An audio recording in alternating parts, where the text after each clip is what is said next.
It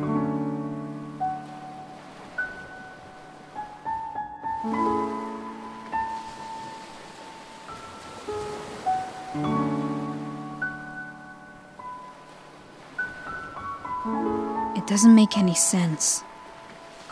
Why did the machine have no effect? Johnny's registered wish to go to the moon was successfully transferred, yet there wasn't even a trace of him wanting to go to the moon after the transfer.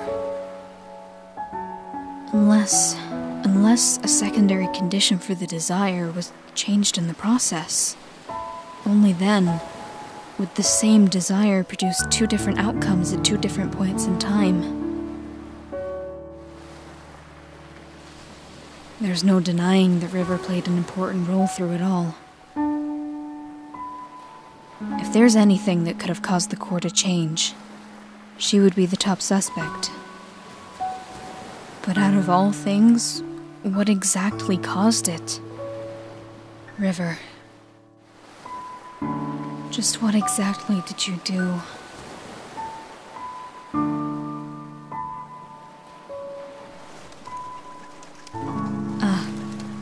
The sun's rising.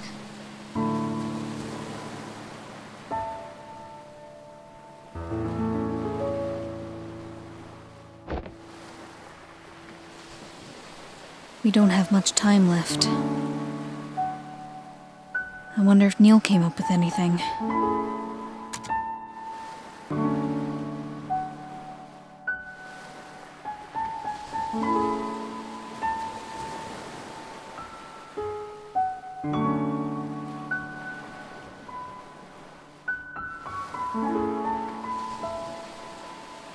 Ugh, you can smell that squirrel Neil ran over all the way from here now.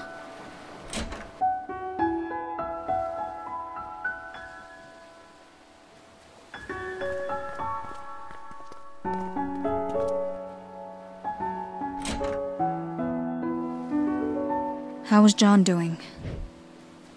Barely hanging on. What are you two doing? We just couldn't make any progress. You'd better be soon. We don't have long. If you're looking for your colleague, I think he's in the kitchen.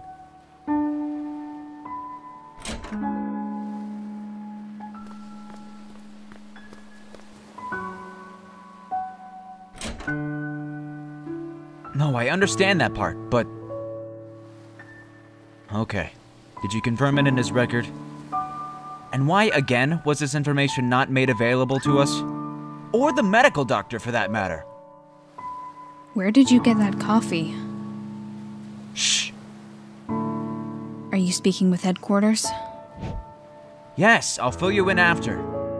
Now, shh. I thought I left this at Johnny's bed. Oh yeah. Where did you find that? I thought you shushed me. Temporarily unshushed. Oh, ain't I lucky. Well, I found the rabbit in the lighthouse last night. There are a bunch more of them there, and in the basement too. Ah. Alright, resume shushing.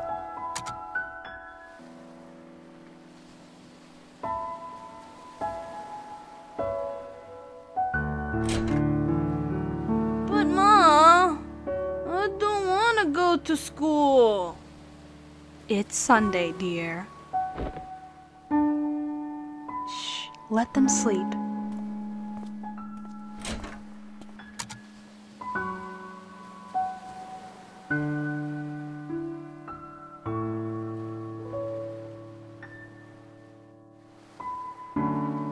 I really should have watched those two last night. They were up late. Well, it's not an everyday circumstance. I suppose. Oh, was there something you wanted to ask? You know, it's pretty unusual for someone like you to work here. With 2 children and all, I mean. It's not that bad, really.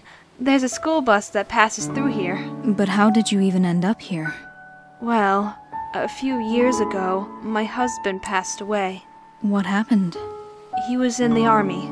They were the last batch to be deployed overseas. Sorry to hear. I I panicked. Our savings were low, and the job market was grim. Johnny saw my ad and offered me this job. I accepted with gratitude. This place was peaceful, too. It helped me with my grieving. Doesn't the government issue grants to war widows to help them get back on their feet? They do. And eventually, I received aid. But by then, Johnny was starting to have trouble on his own. He needed my help. Tommy and Sarah liked this place, too. And so we stayed. As for Johnny, he was glad as well. We're going to miss him. I think deep down, he really wanted a family. So what are you going to tell them about John? I don't know. I'll probably make something up, but it's no use. Kids are smart nowadays. They'll figure it out. Might as well. It's the nature of life. There's nothing to hide. This is your full-time job, isn't it? What will you do when this is over? What else is there to do?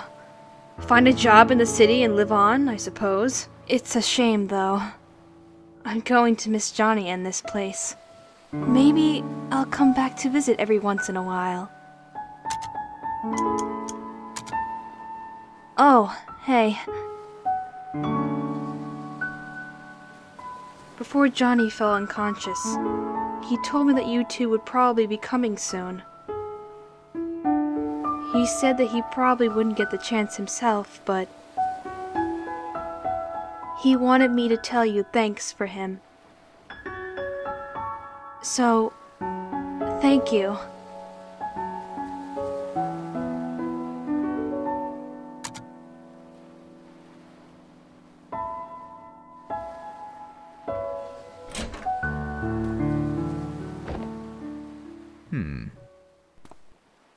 What is it?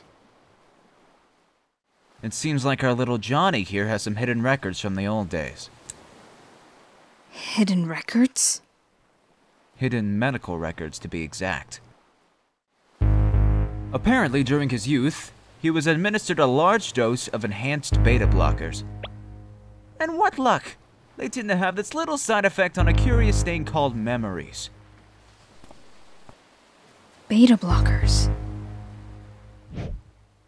Johnny didn't have a heart condition, did he? Apparently not. Which leads one to wonder if the side effects were intended to be merely just that to begin with, and in such a large amount. Its impact on his memories at the time of administration must have been significant. You think that's what kept us out of his earliest memories?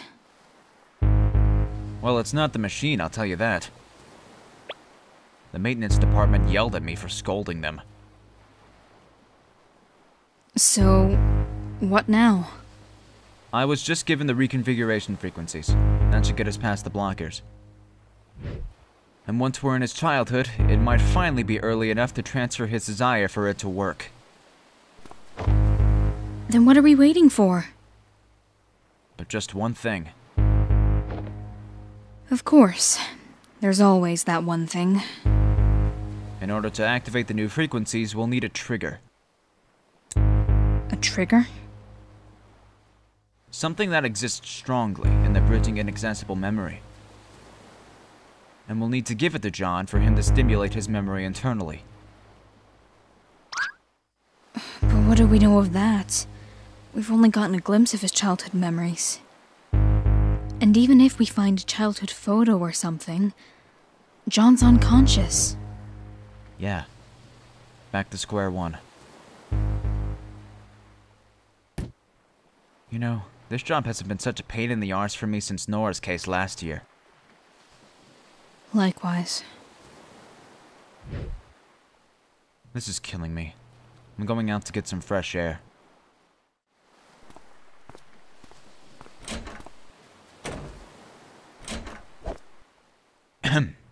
Forgot my coffee.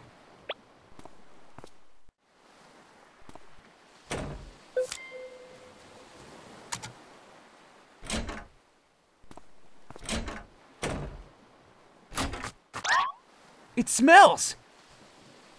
Quit barging in and out of doors. The roadkill, Eva! It smells! I know, it's your fault for running over it. What's going on? The children are still sleeping. Wait a minute. That last memory. The one we were stuck at. It was the same smell! What are you two talking about? The olfactory receptors are directly linked to the brain's limbic system, Lily. Don't you see what this means? What? He means that smell is arguably the most effective sense for memory recall. We can use it as a stimulant to bridge his childhood memories. And the best part, even though Johnny is unconscious, he's still susceptible. I think I'm missing some vital contextual info on this whole thing. Alright, this is good. This is awesome. Now you just need to go fetch a piece of the roadkill. Yes, I'll just... Wait, why should I fetch it? You're the one who ran over it. Exactly. I've already done my part. Oh, you miserable bastard. If it helps any, I have a pair of gloves you can borrow.